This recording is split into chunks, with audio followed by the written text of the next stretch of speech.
l'enregistrement à cet instant. Donc, on va démarrer tout doucement. Donc, bienvenue à tous. Je suis ravi d'accueillir à l'occasion de cette série de webinaires sur le leadership qui cherche à donner des éclairages variés sur l'univers du leadership. Je suis ravi d'accueillir Olivier Clerc, qui est d'abord un ami, mais avant d'être un ami et avant que je ne le connaisse, c'était déjà un auteur très prolifique, 16 livres à son actif. Un conférencier, un formateur ou un enseignant. Pour moi, tu es plus un enseignant qu'un formateur, mais ça, c'est plus profond. Un peu les deux. Les deux. Et au-delà des 16 livres qu'Olivier a écrits lui-même, il en a traduit 99 et s'est arrêté au seuil de la centaine, je ne sais pourquoi. Mais, donc, une grosse activité intellectuelle et d'écriture. Mais pas seulement. Olivier est aussi connu pour avoir lancé en France un mouvement qui est le mouvement des cercles de pardon et être l'organisateur des journées de pardon une fois par an. C'est un grand spécialiste des métaphores et tu as écrit quelques livres sur le sujet. Yes, 4. Ouais, c'est ça. Et tu interviens même vis-à-vis de chefs d'entreprise sur ce sujet de temps en temps. Et enfin, tu es aussi un spécialiste des accords Toltec. C'est ce qui va nous intéresser le plus ce soir, dans la mesure où tu es proche de Don Miguel Ruiz et tu as traduit en français la première édition des accords Toltec, me semble-t-il. Oui, puis la quasi-totalité de ces livres, à l'exclusion du dernier justement, qui est un livre beaucoup plus littéraire puisqu'il a été coécrit avec une femme qui a une jolie plume, et c'est la raison pour laquelle je me suis arrêté à 99 et pas à 100 livres. Ça aurait dû être le 100e et j'ai préféré laisser cette traduction à des personnes ayant une plume peut-être plus littéraire que la mienne. Je t'ai demandé, Olivier, d'intervenir sur le thème du leadership, dans la mesure où justement, ça semblait pas être un thème spontané pour toi, et tu avais une sorte t'avais des réserves par rapport à la notion de leadership. Et je me suis dit que c'était intéressant d'avoir quelqu'un qui ne soit pas directement impliqué dans le monde de l'entreprise, même si tu es dans une position de leadership avec toutes tes activités, qui nous donne son éclairage sur ce qu'était le leadership selon lui, donc un éclairage un peu différent de celui qu'on entend habituellement. Oui, effectivement, au début, cette proposition m'a un petit peu interpellé parce que d'abord parce que je me suis jamais considéré moi comme un leader, parce que j'ai un parcours qui s'est fait relativement en dehors du milieu de l'entreprise, et en même temps le fait d'échanger un petit peu avant ce webinaire, avant ce soir, m'a montré que certaines des personnes qui comptent le plus à mes yeux, au nombre desquelles d'ailleurs Miguel Ruiz, mais d'autres aussi, ne sont pas forcément des personnes qui avaient la vocation, l'envie d'être des leaders d'entreprise ou d'autres choses, mais dont le rôle, dont l'exemple également a fini par faire d'eux, de fait, des gens qui sont suivis par beaucoup de monde. Si on est suivi, c'est bien que d'une certaine manière, on est devenu un leader. Et en échangeant avec toi, j'ai beaucoup aimé cette notion que tu as partagée avec moi, qui est la notion de servant leader, le leader serviteur, le leader qui est au service de quelque chose. Ça me parle beaucoup, parce que je pense qu'il y a un certain nombre de personnes qui se sont retrouvées aujourd'hui à être des leaders, comme dans le passé d'ailleurs, parce que ce sont des gens qui se sont mis au service d'une cause, d'un idéal, et qu'en étant eux-mêmes l'exemple, par l'engagement qu'ils ont pris, par leur manière de servir cette cause, ils ont entraîné dans leur sillage un grand nombre de personnes qui ont eu envie de s'y consacrer également. Et ça marche aussi bien pour d'ailleurs le monde associatif humanitaire que pour le milieu économique ou pour le milieu politique. Il y a eu des gens, de Gandhi à Stephen Covey, qui étaient pour moi des servant leaders, qui avaient une façon d'être des modèles, d'incarner le leadership. Il a fallu qu'on échange pour que je me rende compte que finalement ce thème-là était effectivement pertinent et que les accords Toltec là-dedans pouvaient jouer un rôle tout à fait pertinent aussi. Wow, je suis heureux que tu aies finalement décidé que ce n'était pas un gros mot et que tu as enfin le fait que le leadership mis au service d'une cause avait avait de la valeur. Et c'est vrai que la notion de servant leader est apparue dans le milieu du management et du leadership développement aux États-Unis, dans des entreprises où le dirigeant finalement sert le collectif, ne se sert plus lui-même, n'est plus dans une position égocentrique où il utilise l'entreprise à ses fins, mais à un moment donné a dépassé ce stade. Il y a une sorte de plafond et où le servant leadership peut apparaître. Alors, le chevalier Toltec ou les accords Toltec, puisque ce sont deux aspects de ton travail, et le leadership, je suis absolument captivé à l'idée que tu développes, que tu as fait très rapidement devant moi, mais je sens les relations entre les deux tellement possibles et étroites que ça m'intéresse. Peut-être présenter les accords Toltec pour ceux qui auraient vécu sur la Lune et ne savent pas de quoi il s'agit. Alors, deux mots d'abord, oui, effectivement, sur les accords Toltec. Les accords Toltec, c'est la manière dont Miguel Ruiz a condensé, a synthétisé la deuxième maîtrise Toltec. Il y a trois maîtrises dans la voie Toltec: la maîtrise de l'attention ou maîtrise de la conscience, suivie de la maîtrise de la transformation, qui permet éventuellement un jour d'aboutir à la troisième maîtrise, qui est la maîtrise de l'intention, que Miguel appelle aussi parfois la maîtrise de l'amour. Et je trouve ça assez joli qu'il ait introduit ça, comme si lorsqu'on a effectivement tout transformé en soi, ce qui reste simplement, c'est cette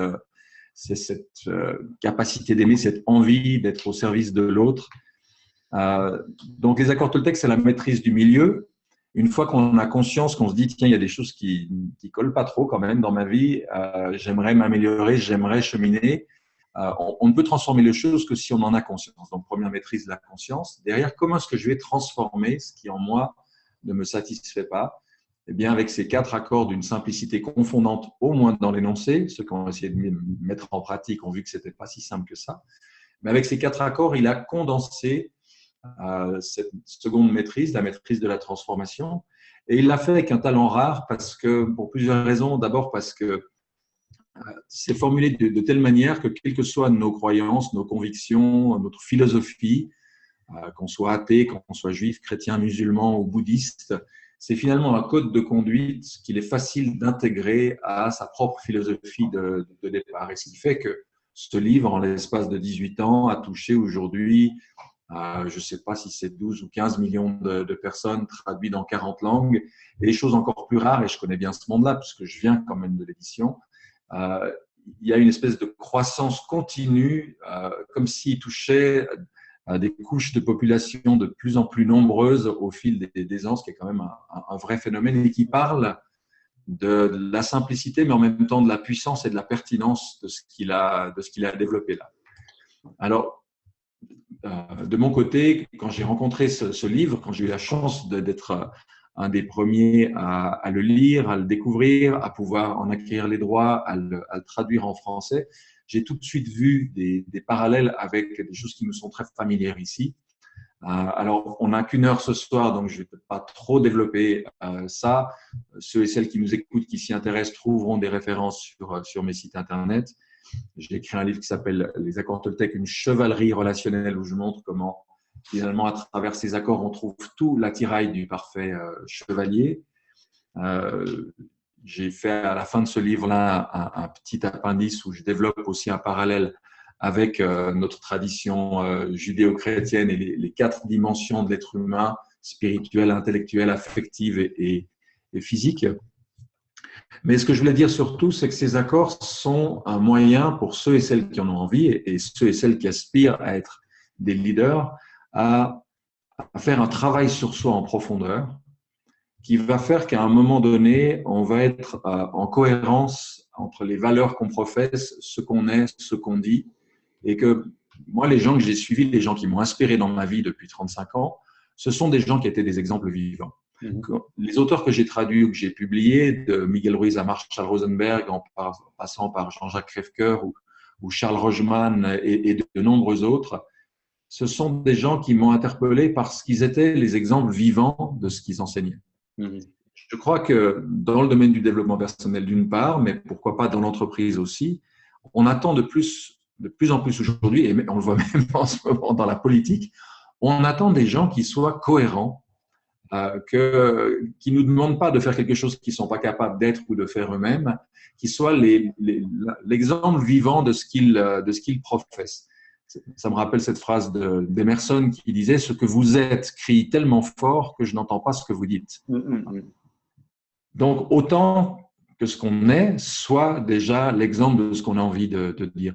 Et ces accords vont nous permettre de faire un travail vraiment dans tous les plans de notre être, vont nous donner un alignement, vont nous donner un centrage, qui vont faire que derrière, la parole qu'on va porter auprès de ses employés, ses partenaires, ses collègues, etc., va être entendue avec beaucoup plus de force et d'impact que l'envie que peuvent avoir les gens ensuite de suivre les propositions qu'on leur fait, les directives qu'on leur donne, va être beaucoup plus forte que si on est décalé, qu'il faut utiliser je ne sais pas quelle combine, quel recours à l'autorité ou quel levier pour arriver à susciter l'adhésion des gens. Voilà. D'accord. Et donc, il y a 4 accords et l'idée, c'est que chacun de ces accords peut avoir un apport spécifique dans la construction du leader qui est en nous, d'une certaine manière. Voilà, alors, si je peux plaisanter 2 secondes, les 4 accords, c'est un peu comme les mousquetaires. On sait que les 3 mousquetaires étaient 4, mais aujourd'hui, les 4 accords sont 5, puisque 10 ans après l'apparition du premier est sorti un 5e accord Toltec, qui est tout à fait pertinent et qui était déjà dans les propos de Miguel Ruiz à l'époque. Mais déjà, rien que si on regarde ces 4, on va voir si on a le temps de couvrir les 5 ce soir. Effectivement, ils vont nous donner les moyens de nous mettre en cohérence et de devenir des exemples vivants, des leaders actifs déjà par l'exemple. D'accord. Je suis tout oui. Juste avant que nous nous lancions dans les accords, repréciser à nos amis qui sont arrivés en cours de route qu'ils peuvent poser des questions en utilisant le bouton Q et R à tout moment. Je les transmettrai à Olivier, ou en utilisant la zone conversée qui permet d'écrire et de poser des questions à un moment donné. Si vous avez une remarque, une question, un commentaire, n'hésitez pas. Le plus cela sera interactif, le plus heureux nous serons, Olivier et moi. Yes. Alors, un bref rappel pour commencer, comme ça on aura une vision d'ensemble de ces accords. Le premier accord Toltec dit que ta parole soit impeccable. Le deuxième, quoi qu'il arrive, n'en fais pas une affaire personnelle. Dit d'une autre façon, ne prends pas les choses personnellement. Le troisième, ne fais pas de suppositions. Et le quatrième, fais toujours de ton mieux. Ça, c'était les 4 accords de base. 10 ans après est arrivé le 5e que je vous cite aussi, qui dit que je ne dise pas de bêtises. Soyez sceptiques, mais apprenez à écouter. Soyez sceptiques, mais apprenez à écouter. Le premier accord touche la parole. Voilà. Alors, moi, c'est quelque chose qui me parle beaucoup, c'est le cas de le dire, parce que la parole, pour quelqu'un qui s'intéresse au développement personnel, a fortiori à la spiritualité, c'est le verbe. Et le verbe, c'est la puissance créatrice qui nous est donnée à nous, espèce humaine. On parle, et quand on parle, on est créateur. On le voit bien, on le sait autour de nous, c'est avec la parole qu'on déclare son amour, c'est avec la parole qu'on peut éduquer, instruire, enseigner, faire de la poésie, etc. Mais on sait aussi que c'est avec la parole qu'on peut dénigrer, qu'on peut humilier, qu'on peut provoquer zizanie, conflits, voire des guerres, et pire encore. C'est ce qui m'a amené à présenter la parole comme une épée, comme une arme à double tranchant, avec laquelle je peux aussi bien défendre tout ce qui m'est cher, la veuve et l'orphelin, des valeurs qui sont importantes pour moi. Et si je la brandis n'importe comment, si je ne fais pas attention, je peux blesser, je peux tuer, je peux nuire gravement. La parole, on sait l'importance que ça a. Je disais à Philippe, quand on préparait ce webinaire, que moi, qui suis suisse d'origine, j'étais étonné de voir qu'encore aujourd'hui, c'est un pays où souvent la parole donnée a valeur de contrat.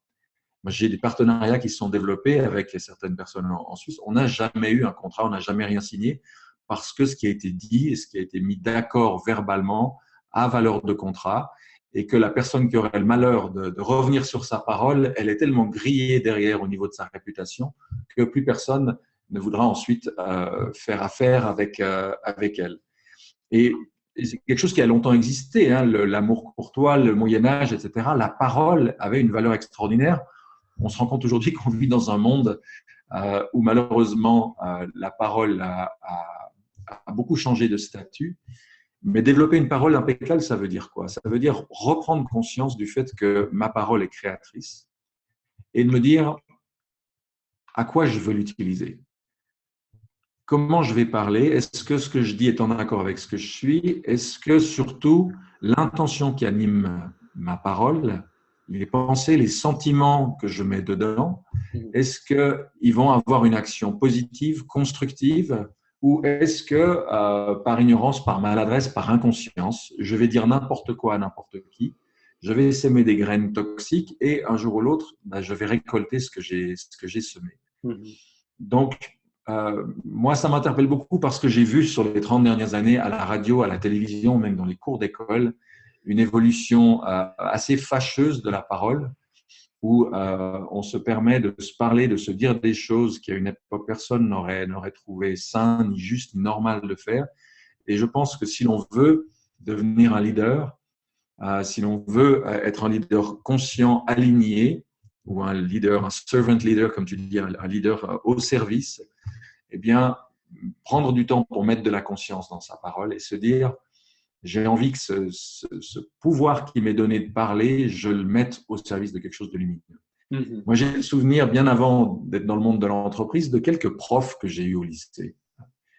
Et c'est des profs, pourquoi je m'en rappelle encore aujourd'hui? Parce que ce qu'ils disaient et l'exemple qu'ils étaient, c'était des gens qui étaient des exemples vivants. D'ailleurs, c'était rigolo, c'était les seuls profs, quand on rentrait en classe, tout le monde se levait. Les autres, on s'asseyait, c'était le bazar dès le début. Mais eux, il y avait quelque chose dans leur… Ils étaient des leaders à leur manière. Ils avaient une façon de se tenir, ils avaient une façon de parler, ils avaient une façon de s'adresser aux uns et aux autres dans la classe qui est restée, qui a laissé une trace, qui a laissé un impact presque 40 ans après. Dans l'entreprise aussi, quelqu'un qui a des personnes sous ses ordres, la façon dont il leur parle, la façon dont ils parlent de leur travail, la façon dont ils parlent de leur qualité, de ce qu'ils ont réussi, pas réussi, etc., est déterminante et va avoir un impact considérable sur les relations qui vont se construire. Et puis, bien entendu, le fait d'être, de tenir parole, de ne pas dire quelque chose et de ne pas le faire ou de faire le contraire, de ne pas utiliser la parole pour ce poison toxique qui est le ragot, la médisance, colporter des gens, des choses dans le dos des gens, etc. C'est absolument vital. Et c'est rigolo, je suis intervenu il y a pas très longtemps dans un centre de développement personnel qui vient de se refaire à neuf, juste à côté de Marseille, au bord de la Méditerranée, une ancienne colonie de vacances entièrement refaite. Eh bien, il se trouve que je ne le savais pas en allant là-bas, mais les 2 jours que je passe là-bas, je me dis, c'est incroyable, il y a quelque chose de vraiment joli dans l'équipe, dans la manière dont les employés se parlent entre eux, dans les relations qu'ils ont avec les responsables, etc. Et puis, tout d'un coup, j'apprends qu'ils ont décidé, depuis quelques années déjà, de prendre les accords Toltec comme code de conduite au sein de l'équipe. Okay. Et j'ai dit, waouh, alors ça, c'est vraiment la démonstration la plus évidente qu'on puisse donner de ce que l'introduction de quelque chose d'aussi simple que ces quelques accords peut amener comme qualité d'attention, de relation, de parole entre les membres d'une même équipe. Donc, je pense que d'instaurer ça dans une entreprise petite ou grande, et ça se fait de plus en plus aux États-Unis, où les accords Toltec ont même réussi à faire une percée dans l'armée américaine.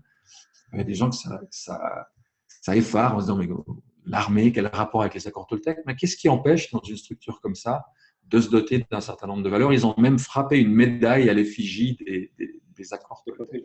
Ouais. C'est intéressant parce que ça va clairement dans le mouvement qui vise à plus de conscience. Et plus de conscience dans une organisation, c'est aussi avoir une culture consciente, donc décider de sa culture et décider d'appliquer des règles collectives, d'une certaine manière, c'est prendre en charge sa culture plutôt que d'être pris en charge par elle. Et qu'il y a souvent une culture implicite et inconsciente dans les entreprises, mais l'idée que les accords Toltec, c'est la première fois que je l'entends. Je connais des entreprises aux États-Unis où la règle est on ne parle pas de quelqu'un qui n'est pas là, jamais. À tel point que ça va jusqu'au phénomène d'enregistrer toutes les réunions. Et si on parle d'un tiers qui n'est pas là, de lui dire c'est enregistré, tu peux écouter ce qu'on a dit de toi. De telle manière que, par principe, dans les relations, il n'y ait jamais de médisance. Mais effectivement, partir des accords Toltec, quelle belle idée. Et ça m'ouvre des perspectives sur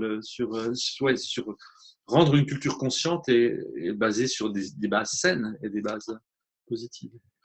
Et puis, il ne faut pas oublier, pour ceux et celles d'entre nous qui ont encore en mémoire le livre de Miguel, il commence en disant que ce premier accord, que ta parole soit impeccable, suffit à lui seul, à lui tout seul, à complètement transformer la qualité de notre vie et de nos relations. C'est-à-dire qu'on pourrait complètement oublier les 3 autres des 4 accords de base et même le 5e, et rien qu'avec celui-là, rien qu'en portant notre conscience et notre attention sur quel usage nous faisons de la parole, à quelle fin, dans quelle intention, eh bien, on peut transformer complètement le climat et l'ambiance au sein d'une famille, au sein d'une entreprise, au sein d'une association ou ailleurs. Donc, je trouve ça, je pense qu'on n'insistera jamais assez là-dessus. Et dans les webinaires que j'anime à côté où je parle des accords Toltec, je raconte toujours qu'on a eu en France un personnage illustre qui s'appelait Maître Philippe de Lyon, qui a été considéré comme l'un des plus grands guérisseurs qu'on ait eu depuis très très longtemps.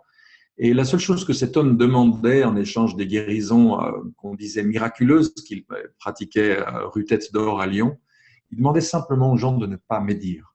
À certains pendant 24 heures, à d'autres pendant 48 heures, à certains qui n'avaient pas assez de cette monnaie, c'est comme ça qu'il appelait ça, il disait on va faire une cotisation. Alors on va demander à toutes les personnes qui sont là ce soir de ne pas dire du mal de leur prochain pendant 24 heures. Voilà.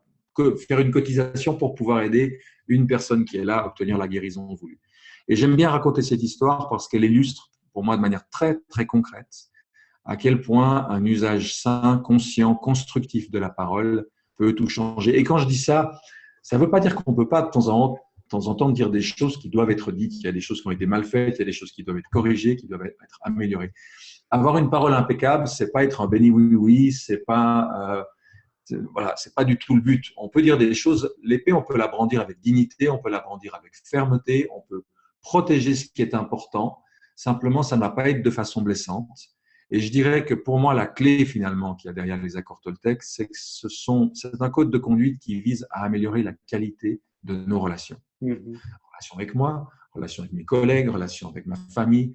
Donc, si chaque fois que je prends la parole, j'ai cette optique-là, je n'ai pas juste l'optique d'atteindre tel objectif, mais je me rends compte que je travaille avec un autre être humain et que la relation que nous allons développer, elle va perdurer au-delà de cet objectif et elle est vitale. Eh bien, déjà, dans la manière dont je vais m'adresser à cette personne, les choses seront différentes. Oui. Il y a une dimension dans la parole en entreprise qui est très spécifique à l'entreprise, qui l'est plus en entreprise, c'est que la situation de parole publique, la situation de prendre la parole devant un collectif, il y a la parole individuelle et l'impact que ça peut avoir vis-à-vis des uns et des autres, mais qui est amplifiée dans le cas de parole publique. Et donc, j'imagine que là encore, avoir une parole impeccable quand on parle devant 100, 200, 500, 1000 personnes change la donne et avec un effet amplificateur. Oui, et moi je dis souvent, imaginez-vous qu'à chaque mot que vous prononcez, vous semez une graine. Donc, on parle d'avoir un parterre devant soi quand on a toute une foule comme ça qui nous écoute. Qu'est-ce que vous allez semer dans ce parterre-là? Des fleurs, des fruits, des légumes, de quoi nourrir tout le voisinage et la famille? Ou est-ce qu'il y aura là-dedans des champignons vénéneux, des trucs toxiques, piquants, etc. Et avoir cette conscience-là, quand on parle de se dire, mais j'ai littéralement un pouvoir créateur, qu'est-ce que j'en fais? Petit à petit, ça amène une prise de conscience, ça amène une transformation qui est magnifique. Et puis alors, je vais quand même rajouter quelque chose parce que pour moi, quelle que soit la méthode, l'outil qu'on met en œuvre, c'est toujours important d'avoir des garde-fous. C'est ce qui évite de devenir complètement fanatique, de croire qu'avec un outil, on va tout régler. Faut toujours avoir en mémoire cette phrase d'Abraham Maslow qui disait « À celui qui n'a qu'un marteau, tous les problèmes sont des clous ». Donc, c'est toujours le risque, c'est d'utiliser un seul outil. Non, il est bon d'avoir des garde-fous. La parole impeccable, mal comprise, elle peut amener à avoir des silences toxiques. C'est-à-dire qu'on peut se retrouver tout d'un coup, pour ne pas blesser l'autre, pour ne pas se retrouver dans une situation un peu difficile et gênante, on va se taire. Sauf qu'on n'en pense pas moins et que ce silence va empêcher l'autre d'accéder à des informations, à des choses qui seraient utiles à la relation, utiles à ce qu'on essaie de faire, et qu'au nom d'une parole qui se croit impeccable mais qui ne l'est pas, puisque le silence n'est pas impeccable, la relation va se déliter, les choses vont aller de mal en pis sans que l'autre en face sache jamais pourquoi. Donc, avoir une parole impeccable, c'est aussi oser à un moment dégainer son épée, oser poser une parole, veiller à dire ce qui doit être dit en y mettant les formes, mais ce n'est pas s'enfermer dans un mutisme toxique. Ok. d'autant que si je comprends bien, la parole, on se parle à soi-même souvent, donc avoir une parole impeccable vis-à-vis de soi-même aussi. Oui, alors effectivement, quand on creuse chacun de ces accords, on se dit, bon, d'abord déjà, d'avoir une parole quand je parle à voix haute qui soit impeccable, ça va déjà demander du temps, de l'attention. Après, quand je suis en volant de ma voiture, dans les bouchons, ou quand je suis seul dans le métro, et de me dire, tiens, là, je suis en train de me raconter quoi, là? Comment je me parle à moi-même? C'est quoi ce dialogue intérieur? Et petit à petit, s'intéresser à transformer ça également. C'est encore tout un nouveau chantier qui s'ouvre devant nous, mais qui est formidable. Et qui nous mène vers le second accord d'une certaine manière, me semble-t-il. Alors de toute façon, ces accords, ils sont très étroitement liés. Donc, si le premier accord, je l'ai comparé à une épée, une lame à double tranchant, ben, ça tombe bien. Le deuxième accord, je le compare au bouclier du chevalier, parce que cet accord dit, quoi qu'il arrive, n'en fais pas une affaire personnelle. Eh bien, si je ne prends pas les choses personnellement, eh bien, les piques qu'on me lance, elles ne vont plus me blesser. C'est-à-dire, c'est un accord qui va me sortir de la réactivité permanente. Je vais arrêter d'être tellement susceptible à l'opinion d'autrui. Et du coup, ça donne une liberté extraordinaire. Parce que je pose souvent la question aux gens, combien de choses vous vous empêchez de faire de peur de ce que va dire votre mari, votre femme, votre boss, votre collègue? C'est assez extraordinaire de voir à quel point notre hypersensibilité à l'opinion des autres est un blocage qui nous empêche de faire des choses qu'on a envie de faire ou qui nous force à faire des choses qu'on n'a pas très envie de faire. Donc, apprendre à ne pas prendre les choses personnellement, je ne dis pas que c'est facile, il y a du boulot, mais arriver petit à petit à pouvoir entendre ce que disent les autres sans réagir aussitôt. Et même, au lieu de se dire, tiens, ce qu'il me dit là, qu'est-ce que ça me dit au fond sur lui? Pas sur moi, moi je me connais, je sais ce qui m'anime, je sais ce qui fait que je suis comme ça, que je travaille comme ça, que je pense comme ça. Ce que cette personne me dit là, finalement, c'est en train de m'apprendre quoi sur lui? S'il me voit comme quelqu'un d'absolument extraordinaire et génial, est-ce que lui a tendance à se sous-estimer, à se dévaloriser? Si au contraire, il me voit comme quelqu'un de complètement nul et incompétent, qu'est-ce qui l'amène à… Et du coup, ça devient intéressant parce que, au lieu d'avoir peur de l'opinion d'autrui, au contraire, je m'y intéresse en me disant ça va m'apprendre quelque chose sur l'autre, sur notre relation, et ça sera utile. Et donc, ce second accord Toltec, il va nous faire sortir, comme je disais, de la réactivité, de la réaction permanente. Et c'est assez terrible de voir à quel point nous vivons dans un monde réactif. Regardez les commentaires sur Internet, regardez les petites phrases des politiques où on se lance une vanne, on réagit, on répond, etc. Quelqu'un de libre agit. Il n'est pas dans la réaction. On n'est pas dans les choristes. Action, réaction. Non. On a envie de pouvoir librement choisir ce qu'on fait, ce qu'on dit, ce qu'on est. Quand on est dans la réaction, c'est comme si on avait tout un ensemble de boutons là. Je t'appuie là, tu vas être vexé comme un pou. Je t'appuie là, tu vas aller bouder dans ton coin. Je t'appuie là, tu vas pleurer. Je t'appuie là, tu vas te mettre en colère. En anglais, on a cette expression, pushing your buttons. Je te pousse sur tes boutons. Et on le voit bien. Les gens qui nous connaissent le mieux, regardez les enfants avec leurs parents, les ados sont très doués pour ça, ils savent exactement où il faut venir appuyer pour provoquer ceci ou cela, ou avec leurs profs. Moi, j'ai rencontré dans ma vie quelques êtres comme ça, un petit peu différents. Miguel Ruiz en est un.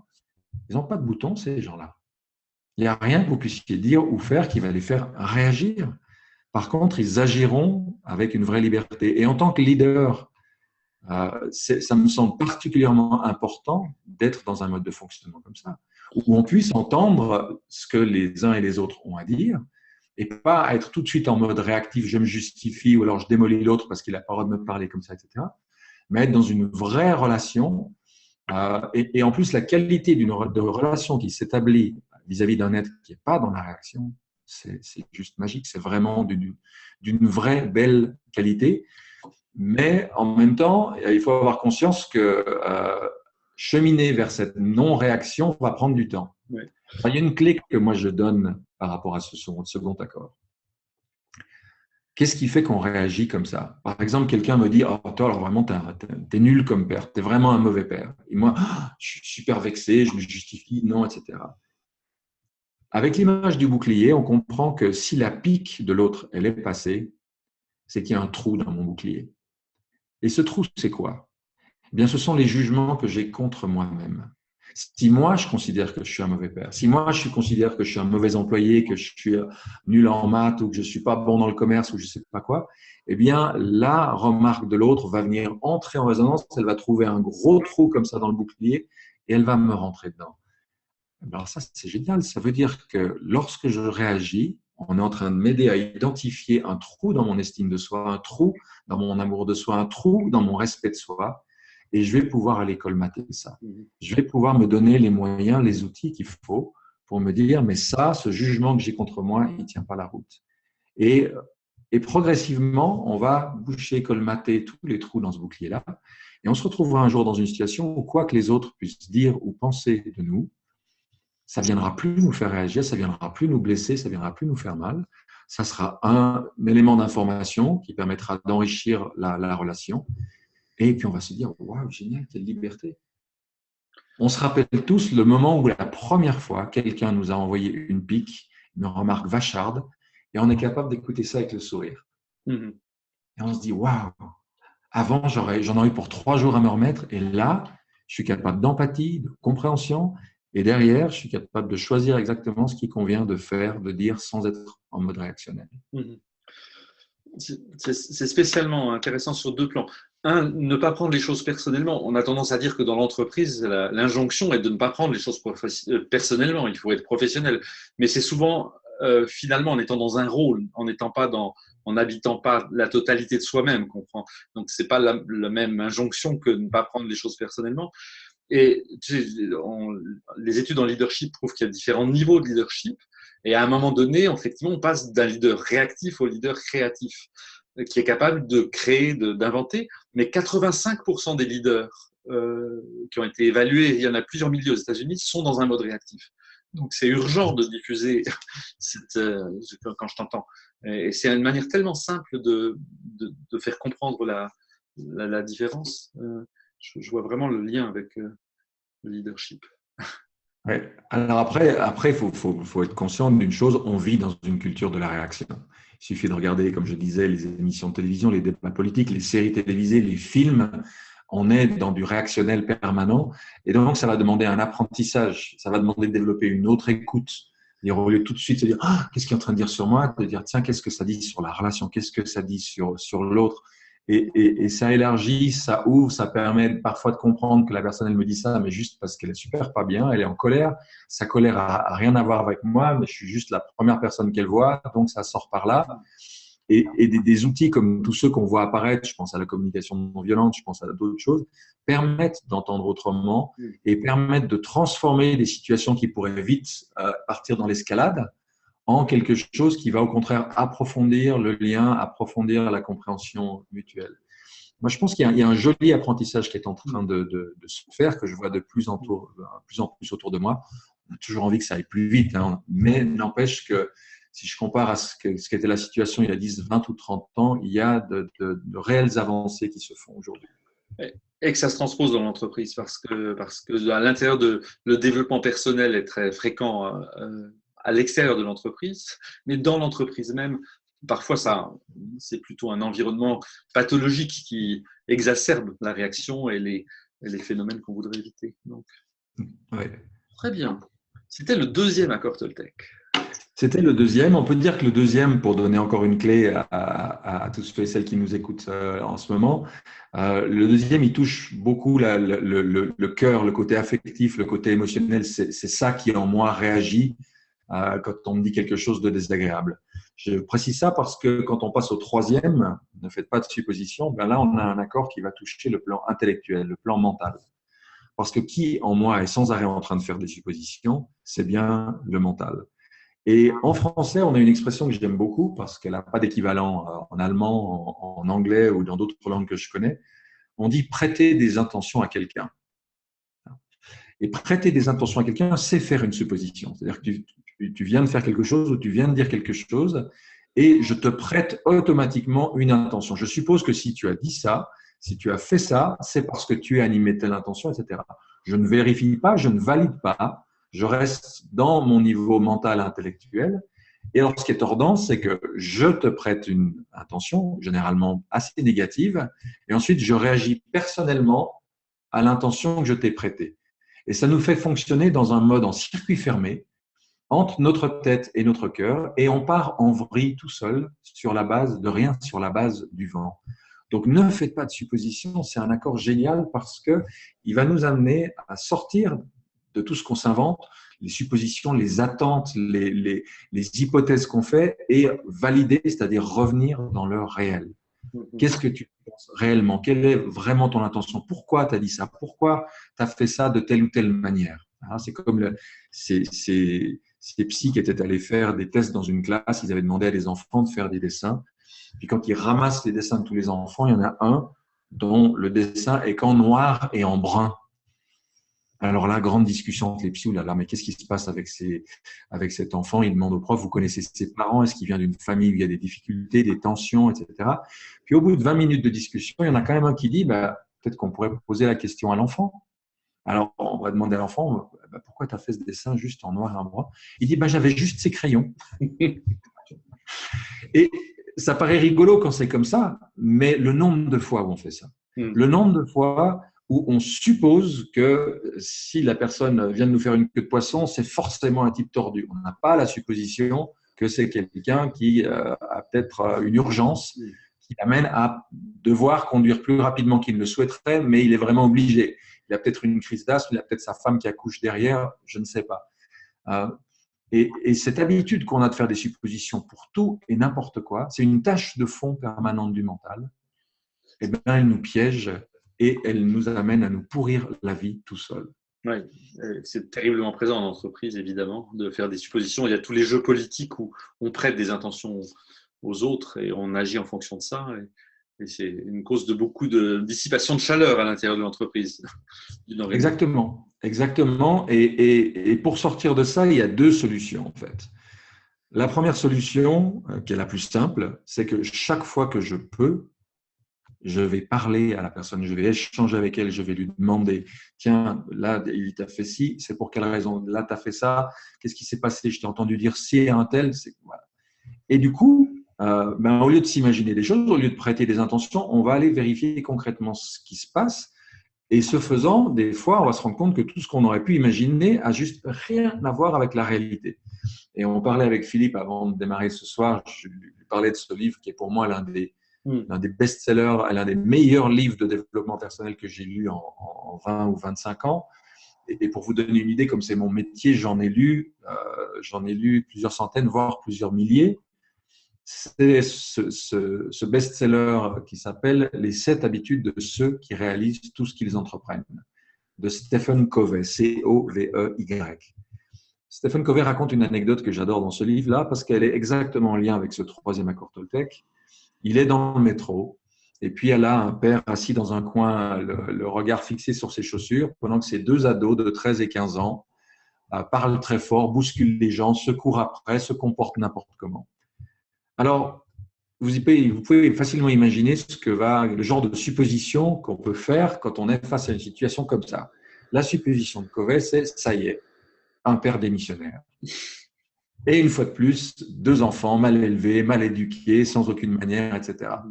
Et puis alors, à partir du moment où on a trouvé une supposition de ce genre-là, on va se sentir tout à fait autorisé à avoir les sentiments les plus déplaisants vis-à-vis de ses enfants, vis-à-vis de ce père, etc., puisqu'on a une justification, on a trouvé la cause, n'est-ce pas?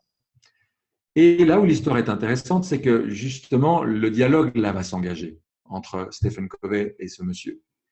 Et il va apprendre qu'en fait, ce monsieur revient du cimetière où il a enterré sa femme.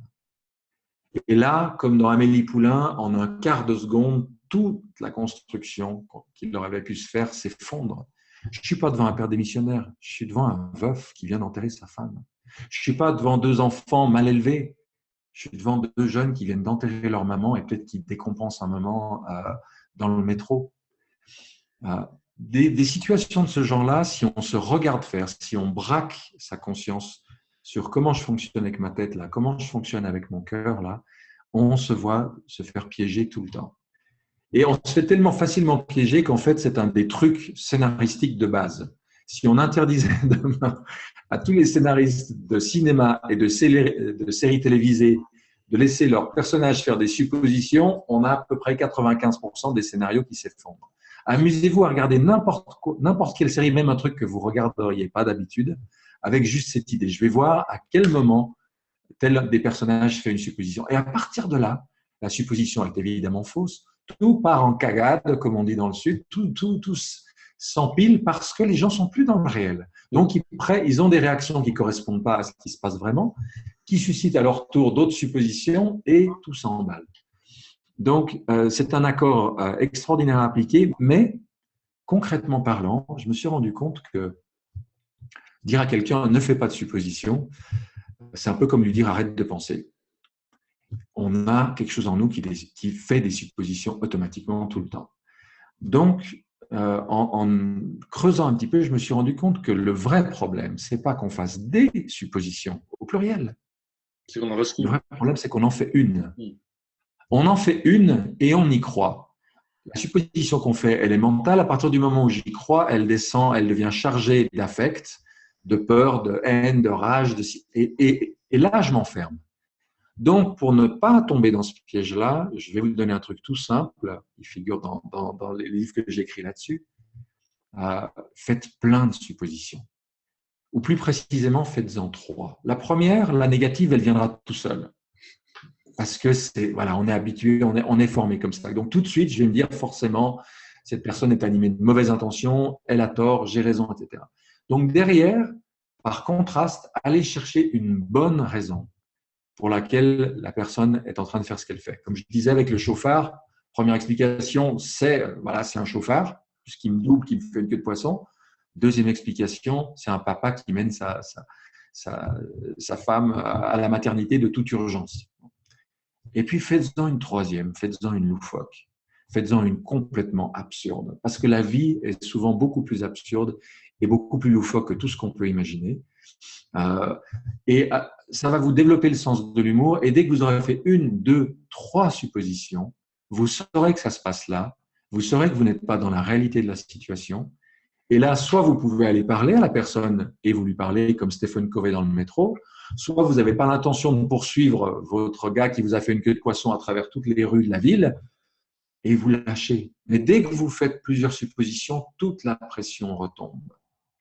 Et sur le lieu de travail, dans l'entreprise, dans les relations entre collègues, combien de fois on va prêter telle intention à quelqu'un qui a rendu un travail qui n'est pas fait, ou qui est arrivé en retard, ou qui ceci ou cela. Ou qui n'a pas dit bonjour, ou qui a dit bonjour, ou qui… Enfin, le nombre d'histoires qu'on se construit du chef qui a parlé de telle manière et de lui prêter plein d'intentions, alors que oui, absolument. Elles sont… Voilà. Donc, de deux choses l'une, soit on peut communiquer et puis à ce moment-là, on peut valider ce qui s'est réellement passé, soit on ne peut pas. Et quand on ne peut pas, eh bien à ce moment-là, on a cette astuce de faire plusieurs suppositions. Je vais vous donner un exemple très concret. Moi, je suis un grand fan de Václav Havel, l'ex-président non seulement de la Tchécoslovaquie, mais c'est lui qui a scindé le pays en Slovaquie et République tchèque. Dramaturge extraordinaire, auteur d'essais politiques absolument brillants, enfin un type fascinant. Bon, imaginez ma déconvenue le jour où il soutient l'invasion d'Irak par Bush. Ça aurait été tellement facile de faire des suppositions du genre, dis donc, le père Václav Havel, ça y est, il a été acheté par les lobbies, ou alors il a un début d'Alzheimer, ou je ne sais pas quoi. On peut lui prêter toutes sortes d'intentions négatives à ce brave homme. Bon, il se trouve que je n'étais pas assez proche de lui pour prendre le téléphone puis lui dire, dis donc, Václav, là, il se passe quoi? C'est quoi ton truc? Là, je comprends pas. Donc, qu'est-ce que je fais? Eh bien, je fais des suppositions positives. Je me dis, si ça se trouve, si moi j'avais vécu ce qu'il a vécu, si j'avais été un dissident, si j'avais fait de la prison, si je me retrouvais avec la responsabilité d'un pays comme ça, qui sait s'il n'y aurait pas une bonne raison de son point de vue dans sa situation de prendre une décision pareille. Et du coup, je lâche. J'accepte l'incertitude, ouais. Et puis je lâche. Et du coup, j'évite de m'auto-intoxiquer et de m'auto-empoisonner moi-même. Tu viens de dire quelque chose d'important. Ça veut dire aussi accepter de vivre dans l'ambiguïté, dans l'incertitude. Or, souvent, en tout cas à un certain niveau de maturité, on a très envie de certitude et d'être assuré par une certitude qui n'en est pas une, qui est fausse. Mais accepter de vivre dans l'incertitude, c'est ce que tu as fait. Donc, Voilà, c'est effectivement un des éléments que je trouve intéressant d'apporter par rapport à cet accord, c'est de reconnaître le fait que, quelle que soit la situation, dans une entreprise, on ne saura pas toujours pourquoi le patron prend telle ou telle décision, ne serait-ce que parce qu'il y a des choses qui, le temps que les négociations soient faites, les temps avancent, ne doivent pas être dites. Nos hommes politiques, il y a un certain nombre de décisions, de choses, on n'a pas tous les tenants et les aboutissants. Est-ce qu'il faut systématiquement leur prêter des intentions négatives? Est-ce qu'il faut systématiquement tomber dans le complot, la conspiration? Ou est-ce que de temps en temps, on peut leur accorder le bénéfice du doute? Puis juste se dire, en fait, j'en sais rien. Je n'en sais rien. Et tant qu'à rien en savoir, eh bien, laissons cela ouvert jusqu'à plus ample informé. Ça m'évitera et de me faire du mal et d'envoyer dans l'atmosphère et dans mon milieu relationnel des sentiments et des pensées qui sont pas saines, et d'ensuite de me retrouver avec une parole pas impeccable du tout quand je vais commencer à raconter dans le dos des uns et des autres des choses qui ne tiennent absolument pas la route. très bien, on a déjà couvert 3 accords, si je ne me trompe. Voilà, moi c'est un accord, je le rajoute, hein, c'est un accord que j'aime beaucoup parce que je pense que alors peut-être ça dépend des tempéraments, hein, mais des gens qui ont un fonctionnement intellectuel assez développé, travailler sur cet accord-là, se choper sur le fait chaque fois qu'on est en train de partir en mode supposition, puis dire stop, ouvrir avec une supposition différente. Wow, ça donne un espace extraordinaire et ça décompresse complètement ces moments où on part dans des émotions dont on peut totalement se passer. Et donc, ça nous fait vraiment acquérir une liberté intérieure et qui va faire que dans nos rapports avec les uns et les autres, on va se sentir une marge de manœuvre qu'on n'avait pas avant. Ce qui nous demande la conscience de soi, et c'est pour ça que c'était un préalable aux accords Toltec, puisque pour se rendre compte qu'on est en pleine supposition, encore faut-il être capable de s'observer dans l'instant et de s'interrompre dans ce processus. Voilà, et si je peux donner une petite clé pratique, appliquer tous les accords Toltec tous les jours à toutes ces relations, c'est comme une résolution du 1er janvier, ça tient 24 heures. Donc, il vaut mieux se dire, tiens, pendant une journée, par exemple, je vais me mettre sur le 3e accord Toltec. Je vais regarder chaque fois que je me chope en train de faire des suppositions. Ou je vais prêter l'oreille, tiens, là, il ou elle est en train de faire une supposition. Et le lendemain, je passe à un autre accord. Ou alors une semaine sur l'un, une semaine sur l'autre. Ça permet de vraiment cibler et ça permet de voir des résultats beaucoup plus efficaces que si on essaie de tout mélanger ensemble. Très bien. Le dernier accord, le 4e, qui n'est pas le dernier accord, peut-être? Alors, le quatrième, il dit « faites toujours de votre mieux » ou « faites toujours de ton mieux », qui est un accord que certains ont hâtivement jugé un peu simpliste. En réalité, je trouve que c'est un accord assez génial. De nouveau, si on prend le temps de creuser ce que ça veut dire, d'abord, il faut comprendre que le mieux dont je suis capable, il varie au fil des jours, des semaines et des mois. Si je suis en pleine forme, si j'ai un boulot qui est agréable, si j'ai des relations de couple, si avec les enfants tout baigne, mon mieux, il est là. Waouh! Mais si à un moment, je suis mal fichu, si j'ai des soucis familiaux, si il y a des difficultés qui s'accumulent, bah, mon mieux, il sera peut-être juste là. Donc, faire de son mieux, c'est déjà être capable d'évaluer là, aujourd'hui, maintenant, au plan physique, au plan affectif, au plan mental, de quoi je me sens capable. Et ensuite, je vais viser ça en évitant aussi bien d'aller en dessous que d'aller en dessus. En dessous, c'est ce qu'on appelle le laxisme. Je me la coule douce, je sais bien que je ne fais pas ce dont je me sens capable. Et puis, moralité, eh bien, si tout d'un coup le travail que je rends n'est pas bon, si les objectifs ne sont pas atteints, si les relations que j'ai avec mes collègues ou mes proches se délitent, eh bien là, je vais tomber dans le regret, dans le remords, dans la culpabilité, parce qu'au fond de moi, je saurais bien que je n'ai pas fait ce dont je me sentais capable, je n'ai pas fait de mon mieux. Voilà. Donc ça, c'est un travers assez facile à éviter. Et l'autre travers qu'on rencontre aussi, c'est les gens qui en font toujours plus. Voilà, il faut toujours que j'arrive au boulot avant tout le monde, que je reparte après tout le monde, que je fasse des heures sup, que je prenne sur mes week-ends, et je continue comme ça, comme ça. Mais je ne me respecte pas. Je ne respecte pas ma santé, je ne respecte pas peut-être les relations que j'ai en famille, etc. Et un jour, paf, burn-out, surmenage, je disjoncte. Et là, je retombe bien, bien en dessous de mon mieux. Donc, à terme, dans la durée, c'est jamais un bon calcul. Que ponctuellement, des fois, il faille en faire plus, tout le monde est d'accord. mais d'en faire une habitude chronique est une façon de ne pas se respecter. Et si on ne se respecte pas, tôt ou tard, on va en faire les frais. Donc, c'est un accord qui s'applique en fait à tous les accords. Je vais faire de mon mieux pour avoir une parole impeccable, mais il ne faut pas rêver. J'ai X années d'entraînement à une parole pas trop impeccable. Ça va me demander un petit temps avant de prendre ce virage complètement. Je vais faire de mon mieux pour ne pas prendre les choses personnellement, mais là aussi, soyons honnêtes. Il y a encore quelques semaines, quelques mois, peut-être encore quelques années devant moi où certaines piques vont me faire sauter au plafond. Bon. Je vais faire de mon mieux pour ne pas faire de suppositions. Et puis, de temps en temps, je vais me faire choper parce que je n'aurais pas fait attention. Bon. Faire de son mieux, ça ne va pas m'empêcher de me planter de temps en temps. Ce n'est pas un antidote à l'échec. C'est un antidote au regret, au remords, à la culpabilité. Donc, c'est un antidote à la division interne. Je peux en faire de mon mieux et ne pas aboutir. Je peux en faire de mon mieux et connaître un échec ou un loupé. Mais au moins, en mon âme et conscience, comme on dit, je sais que là, sincèrement, avec les données que j'avais, avec les éléments que j'avais sous la main, j'ai fait de mon mieux. Et ce qui fait que ça permet de cheminer. C'est un accord qui est lié à l'action, qui est lié à la volonté, qui est lié à finalement tout ce que j'entreprends. Et lorsque je fais de mon mieux, je peux me regarder dans le miroir, je peux m'endormir le soir en paix. Et c'est quelque chose de finalement très valorisant. Miguel dit que les autres accords ne peuvent pas pleinement s'appliquer si on ne met pas cette règle-là, j'appelle ça la règle, le quatrième accord, en œuvre pour faire en sorte qu'on fasse de son mieux au quotidien, à la fois dans l'application de ces accords et à la fois dans tout ce qu'on entreprend. D'accord. D'une certaine manière, c'est une voie du milieu entre trop ou trop peu, et c'est la recherche de la justesse dans l'action. Voilà, mais pas une justesse absolue déterminée par l'extérieur de manière universelle et définitive, une justesse qui est en lien avec où j'en suis là, ici, maintenant. Très joli. Très bon, mais je crois qu'on va presque avoir le temps pour le cinquième accord. Après, c'est dommage qu'il n'y en ait pas 6 ou 7, mais bon, ça va. Déjà, rien que d'appliquer cela, de travailler avec cela, on a de quoi faire un joli bout de chemin.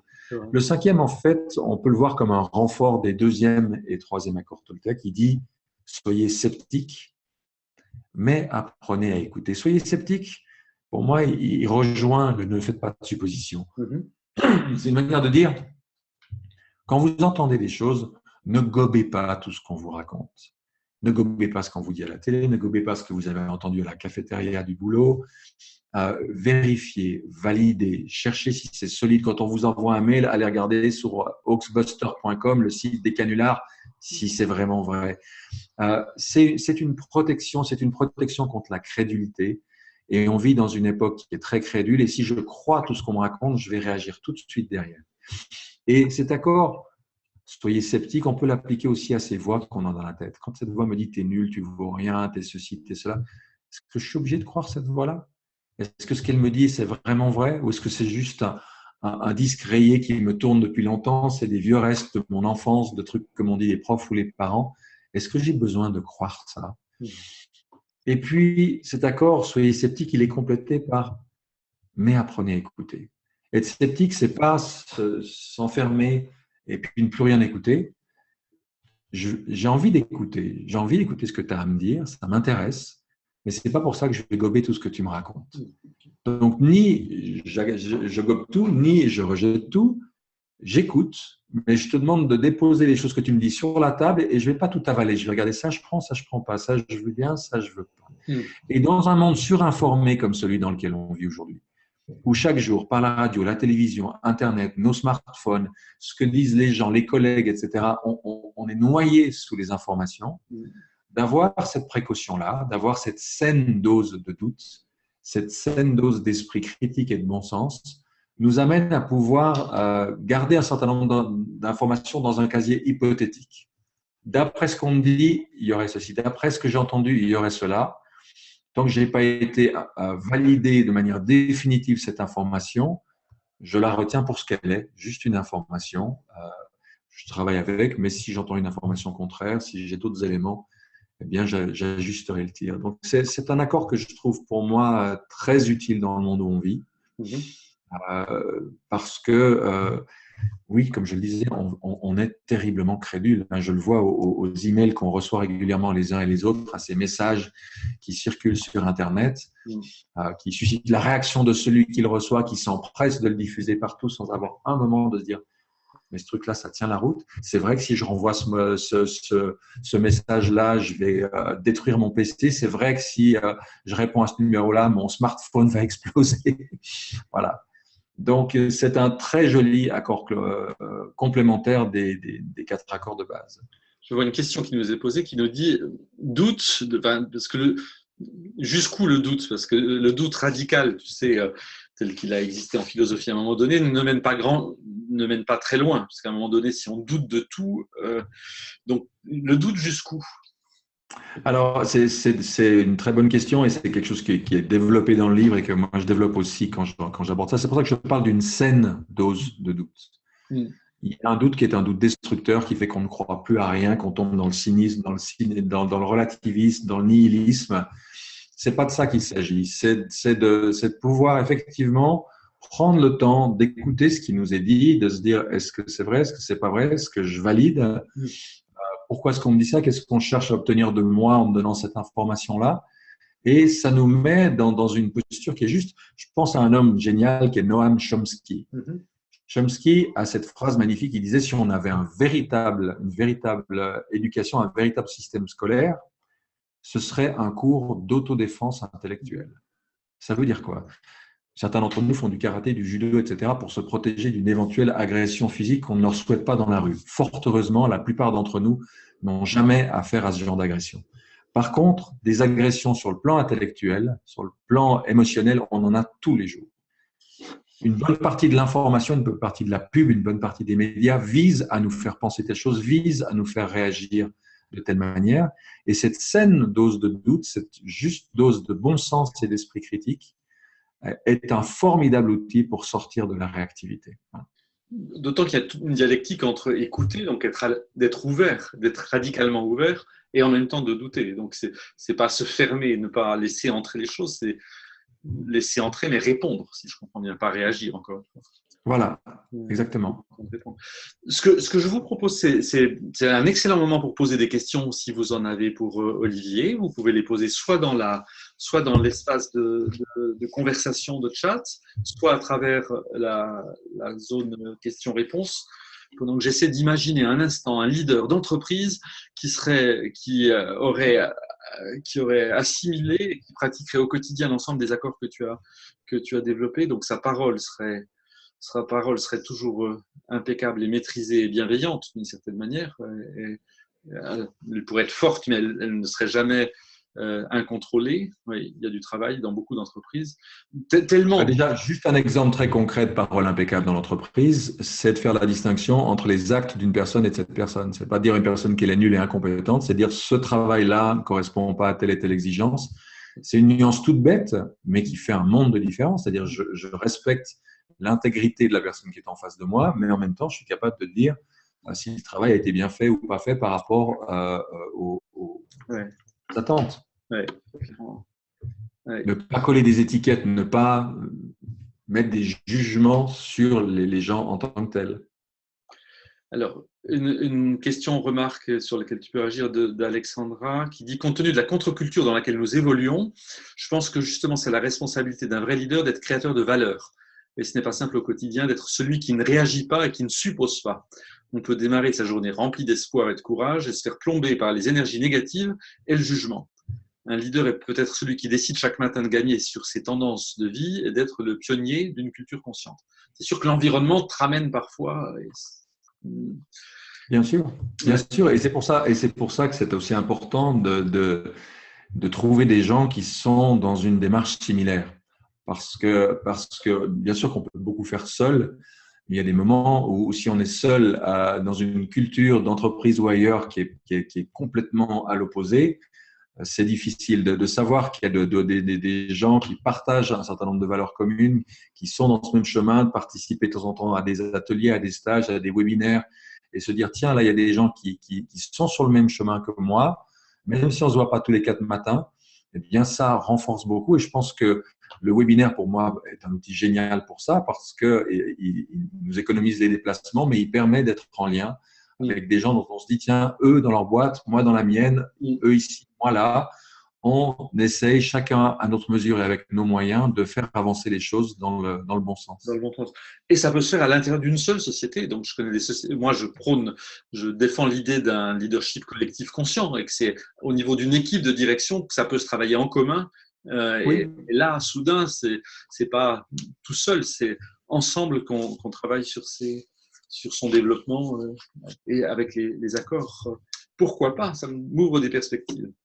Nadia nous demande comment faire quand on voit les gens s'emballer contre numéro 2 ou 3. 2 ou 3, je pense qu'elle fait référence aux accords Toltec. Possible, oui, de les arrêter ou c'est intérieur seulement? Si d'autres s'emballent, si d'autres font des suppositions, si d'autres et que tu assistes à ça. Alors, je ne suis pas sûr de ce qu'elle veut dire par s'emballer.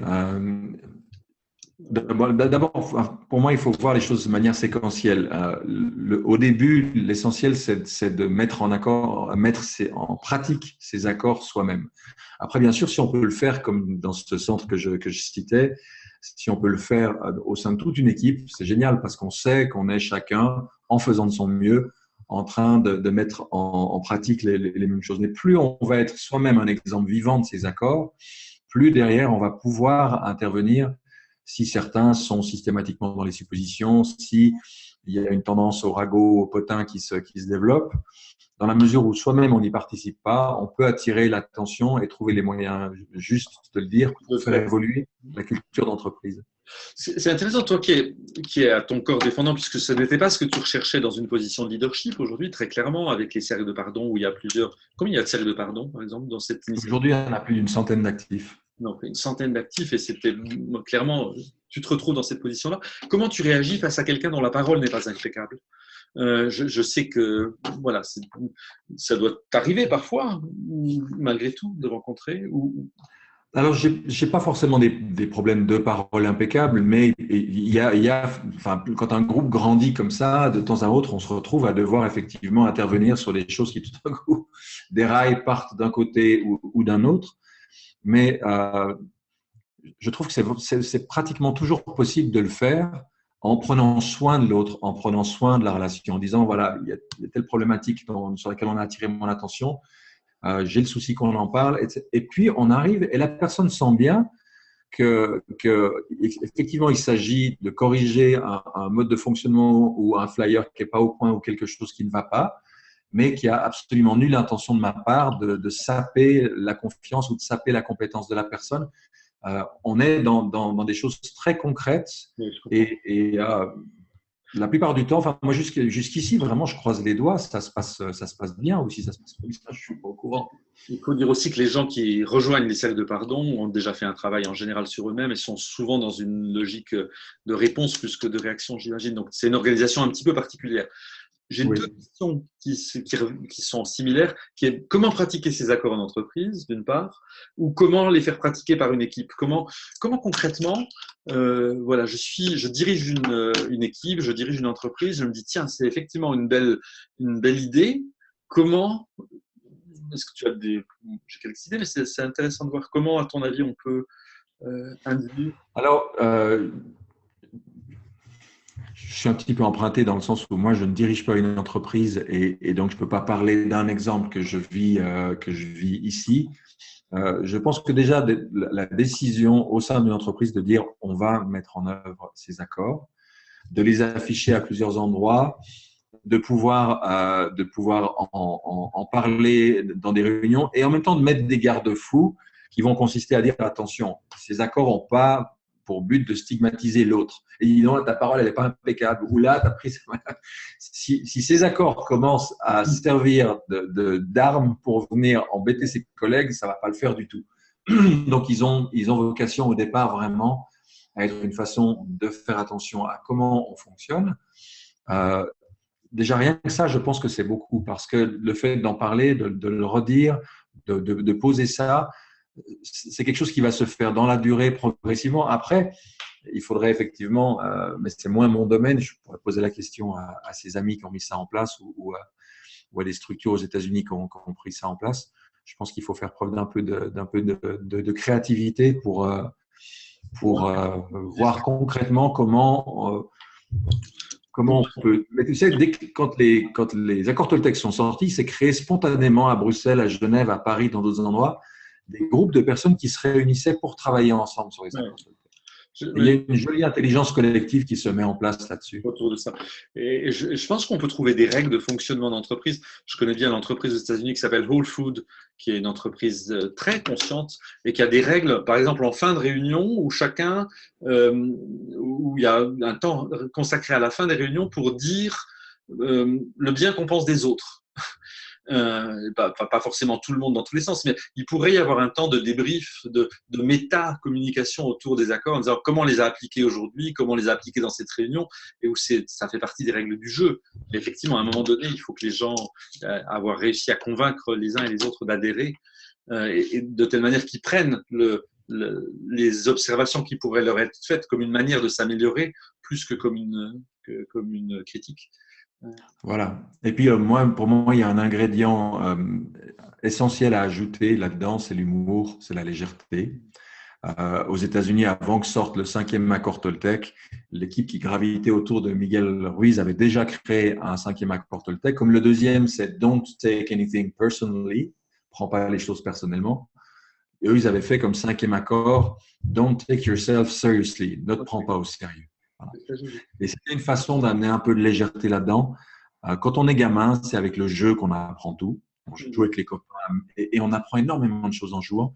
Eh bien, rien ne nous empêche, une fois adulte, de mettre en pratique un outil de développement personnel, que ce soit les accords Toltec, la CNV ou autre chose, en y mettant une dose d'humour. Et un jour, j'avais animé une partie de jeu Toltec.